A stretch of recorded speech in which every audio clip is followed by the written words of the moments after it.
Holder lige øje med, om der kommer nip-slip heroppe. Hey, Tony, får I rappet derude? Ja, fordi en eller anden dag, så skal der jo komme en efterfølger til mig. Og hun er der ikke lige nu, kan jeg hilse at sige. Men jeg ved, hun er derude et sted. Så please, hvis I har sådan en lille rapper-drøm, så gå lige hjem og øv jer og skriv nogle tekster. Gør noget ud af det. Der var en, der pegede på sin veninde og var sådan, ja, hun gør det, og du blev lidt helt generet. Please, gør noget ud af det. Læg det op på YouTube eller et eller andet. Og du er også pisse smuk og dejlig også. Det skal nok gå godt. Trust me. Do it. Alright?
Heldigvis for mig, så kom der jo en mand med navn Jesper Levitt, som han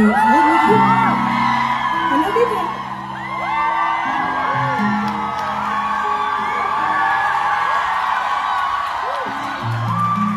Og helt ærligt, så ved jeg jo ikke helt, om jeg havde ligget død i en eller anden Randers-scene i dag, hvis du ikke havde fundet mig.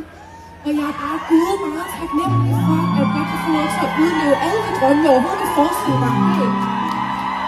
Tak fordi du gider at være min bedste ven, og tak fordi du gider at finde dig i alt det bullshit, jeg kommer med.